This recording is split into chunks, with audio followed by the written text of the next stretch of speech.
Hey everybody, it's Emily at Arc Schooling, and I'm very excited because today I'm going to finally share the Level 12 official book list.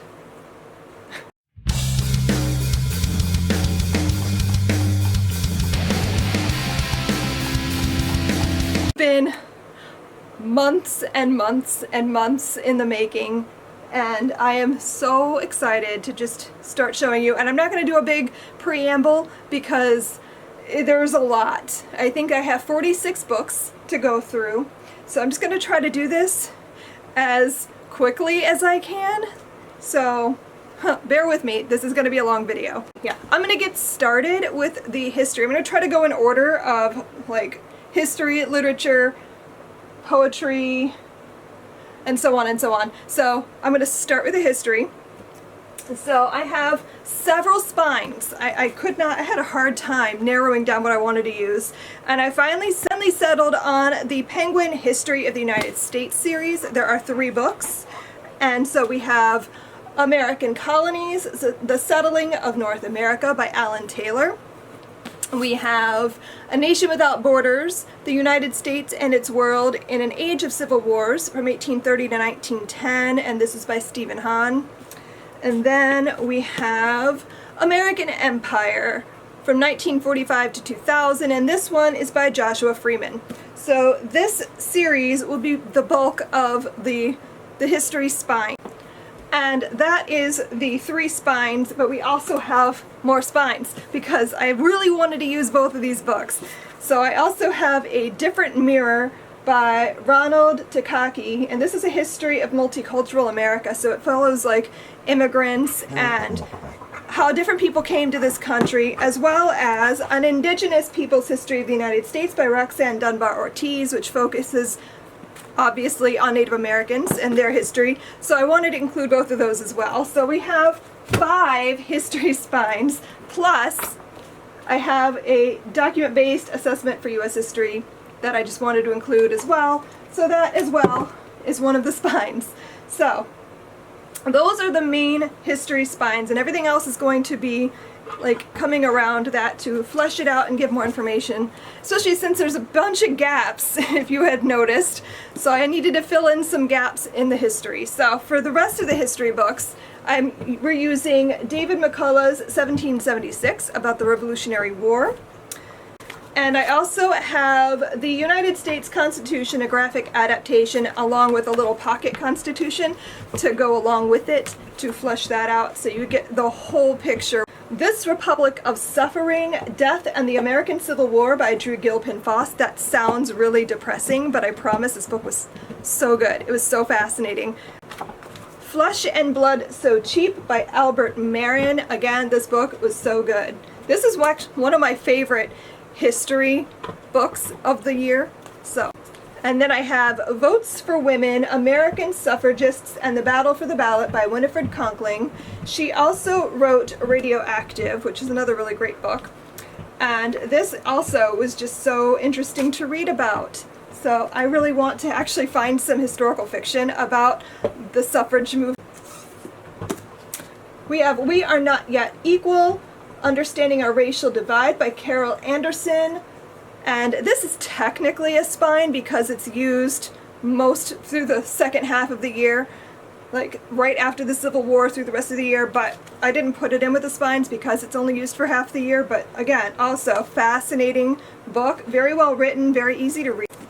Hard Times by Studs Terkel. Again, I had a hard time coming up with what I wanted to use for the Great Depression, but I really like this. We don't use the whole book. You can see I've got tabs for when we have readings from it, but I found this to be really interesting to read just because it is an oral history, so he's talking to people who lived through it and about their experiences, and he talks to a pretty wide range of people, so very interesting to read. And finally, we have Uprooted, The Japanese-American Experience During World War II by Albert Marin. Again, really, really, really fascinating book. And it covers a lot of information as well. It's not just what happened in America, but it also covers a lot of Japanese history to kind of give you the whole picture. Let's get into the literature. We have a lot of great books. I have The Moor's Account by Layla Lalami. And this book is about one of the first African American explorers in America and it takes place during the 1500s, and it's actually really, really well written. It's very much about storytelling, and I just loved this book a lot. Next up, I have If I Ever Get Out of Here by Italy. This is about a teenage boy who lives on a Native American reservation. I believe he is from the Tuscarora Nation, and this story is about his friendship with a boy who moves to town. He's in the Air Force, and so they move around a lot, and it's just a really beautiful story about their friendship, and there's lots of music. It takes place in the 70s, so you get a lot of great references to classic rock. It's great. It also has a playlist in the back, so you can look up all the songs as you're reading and kind of have that playing in the background for ambiance. It's great. I have The Crucible by Arthur Miller. I don't need to tell you what this is about, but it's wonderful. This is one of my favorite plays, so I had to include it. And yeah. Also, this copy is just so cute. I got it. This is the Penguin Classics edition, and it's just adorable. Next, we have The Witch of Blackbird Pond by Elizabeth George Spear. Classic piece of literature about a girl living in colonial New England and adjusting to that after she had been previously living in Jamaica. After living in Jamaica and having a much different lifestyle there and exploring Puritan New England. Next, I have The Hunger Games by Suzanne Collins, because I have been dying to include this somewhere in something. And so I finally figured it takes place in Pan Am, which is like future America, so it works. And I just love this series a lot. This is one of my favorite dystopian books, and I just thought it fit really well somehow in this level. Next, we have Someone Knows My Name by Lawrence Hill. And I've talked about this already before. I'll try to figure out what video that was in and I'll link it. But this is a book about an African woman who is taken, I think it starts when she's about 12, and she's taken from her home and kidnapped and brought to America as a slave, and it follows her story as she goes from Africa to America, and I believe in the Carolinas, and then she runs away to the north, and I want to say she was in New York for a while, and then she's all over the place. She travels quite a lot throughout the story to get her freedom, and it's a gorgeous book. This was one of my favorites of the year. It's just so well written.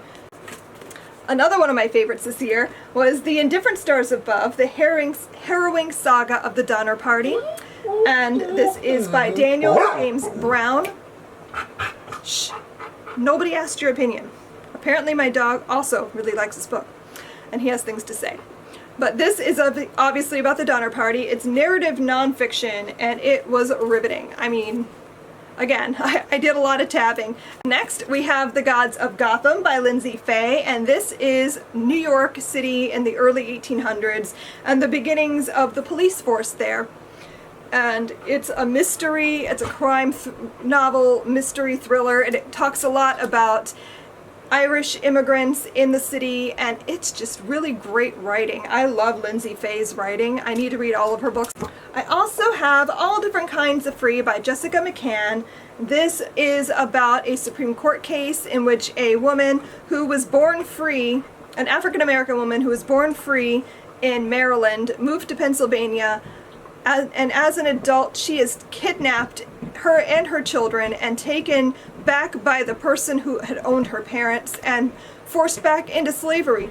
And it's very upsetting, very just frustrating to read, but also it's an important Supreme Court case that it got fleshed out into a novel, and I just thought this book, the writing was beautiful, the story was very interesting. Like I said, it's a bit of a frustrating read because of the content, but it's also really well done. Next, I have Little Women by Louisa May Alcott, which I really wanted to include. It's one of my favorite novels, but also it gives you a nice little brief period of light in all of the dark books that are included in this level. I tried to balance it as much as I could because there is a lot of upsetting content in American history, but I found that this made a nice little pocket of happy in the level. And like I said, this is one of my favorite books. It's about four sisters living during the Civil War years in New England, and their father's away during the war fighting, and it just gives you a nice little peek into domestic life in that time. Next, I have The Gollum and the Ginny by Helene Wecker.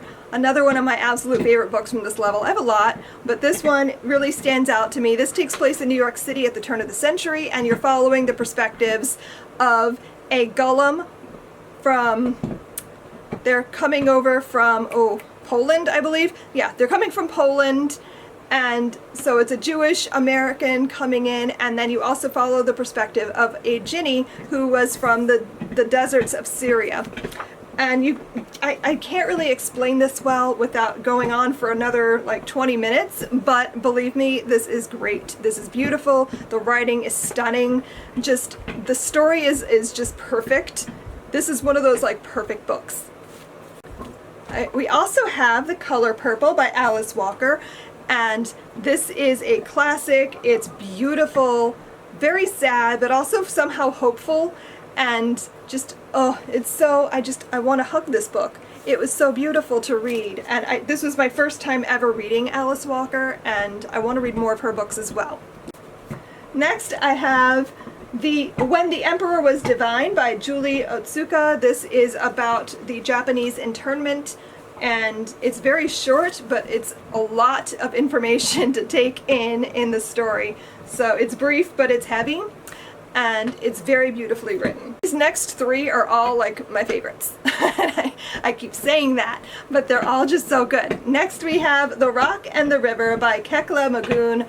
And this is a story about the civil rights movement in,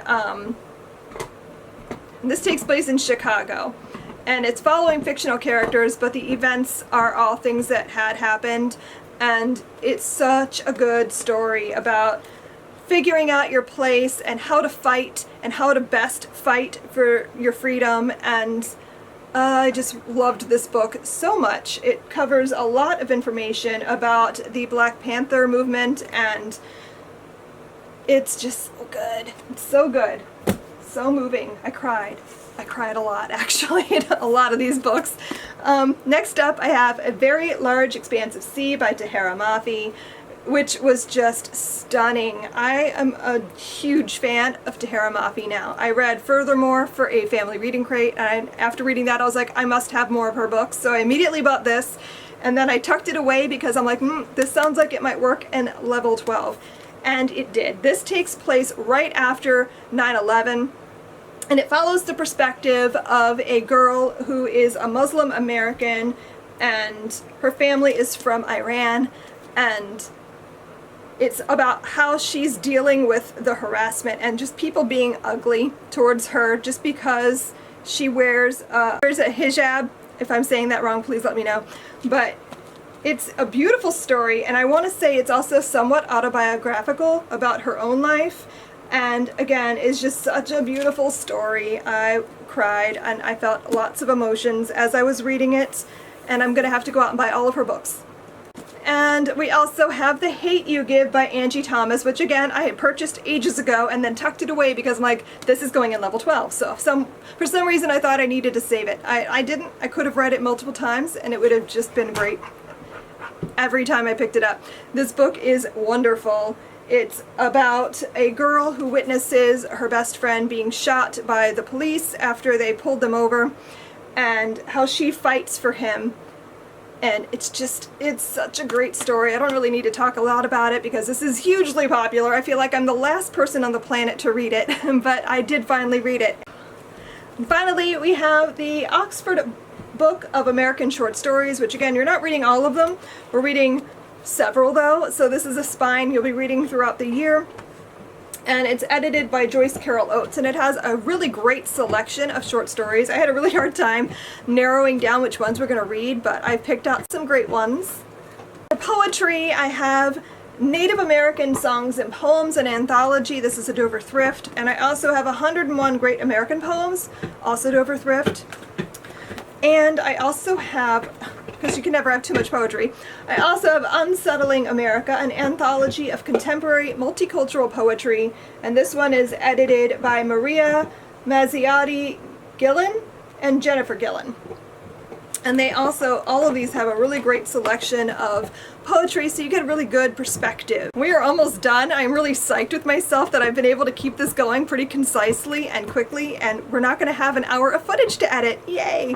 So the last up we have Government and Economics. Each one is going to be an 18-week like crash course, sort of. So for Government, I have, these are not in order. Yeah, okay. So for Government, I have 3 of the very short introduction books. We have American Politics, the U.S. Congress, and the U.S. Supreme Court. I also have Becoming a Citizen Activist, Stories, Strategies, and Advice for Changing Our World by Nick Licata. What You Should Know About Politics But Probably Don't by Jessamine Conrad. And Just Mercy by Brian Stevenson. So this is going to be the Government. We're also using Crash Course American Government and Politics because if I can find a Crash Course video for anything, I will. For Economics, we have the Cartoon Introduction. There's 2 volumes. So we have the Cartoon Introduction to Economics Volume 1, which covers microeconomics, and then Volume 2 covers macroeconomics.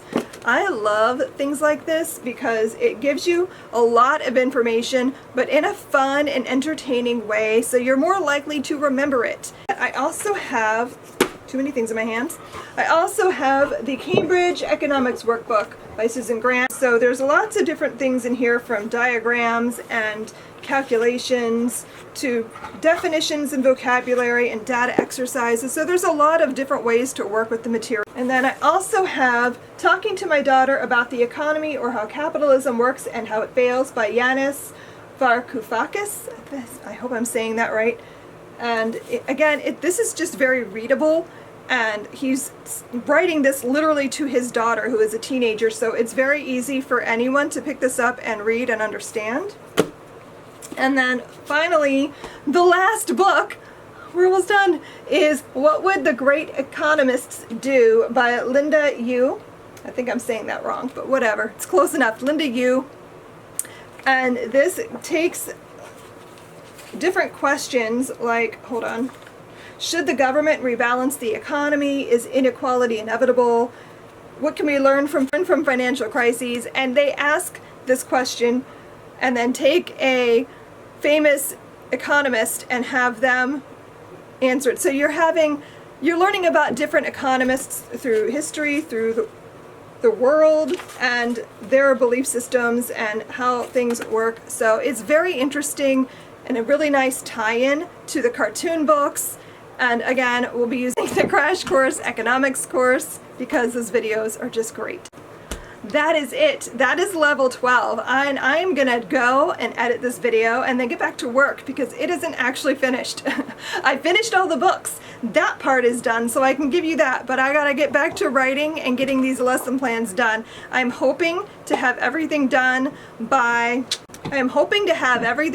and up by, say, the 24th, 25th, so like towards the end of August, and then that'll be done. It'll be done, and then I'm finished, and I can take a break. But yes, I'm very, very excited. I've had so much fun writing this level. It's just been a blast. I've loved so many of the books. It's just been awesome. So I'm so excited to get it out into the world, and I know you guys are excited too. So I hope you enjoyed watching this. I hope you're excited, and I will share more information when I have it. But now you know the books, so you can start book shopping, because that's the most fun part anyway. So thank you guys so much for watching, and I will see you guys in my next video. Happy reading. Bye.